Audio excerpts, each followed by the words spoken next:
వరంగల్ జిల్లా నర్సంపేట మండలం వల్లభనగర్లోని social welfare గురుకుల పాఠశాలలో ఫుడ్ పాయిజన్ జరిగింది. 32 మంది విద్యార్థులు అస్వస్థతకు గురవగా ప్రభుత్వ ఆసుపత్రికి తరలించారు. కాగా 11 మంది విద్యార్థులను ఆసుపత్రిలో అడ్మిట్ చేసుకుని చికిత్స అందిస్తున్నారు డాక్టర్లు.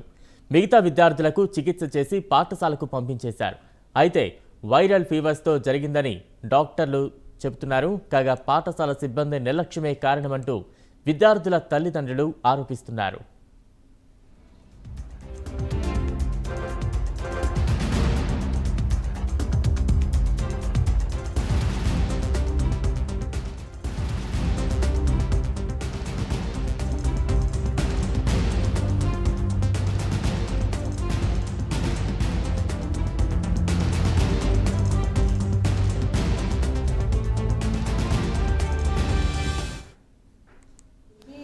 బాగానే ఉంది కానీ ఒక 11 మెంబర్స్ పిల్లలు ఫీవర్ ఎక్కువగా ఉండడం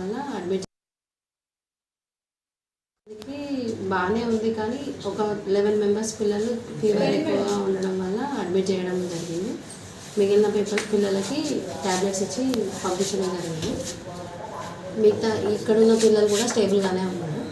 కొంచెం డిహైడ్రేషన్ ఉంది, వాళ్ళకి ఫ్లూయిడ్స్ పెట్టడం జరిగింది. ఇప్పుడు ఇది వైరల్ ఫీవర్ అనేది ఇంత తొందరగా స్ప్రెడ్ అయ్యే అవకాశం ఉంది. వాళ్ళకి 3 days నుంచి ఫీవర్ ఉంది, ఒక 2-3 దాని ద్వారా మిగతా పిల్లలు కూడా సిక్ అయ్యారు.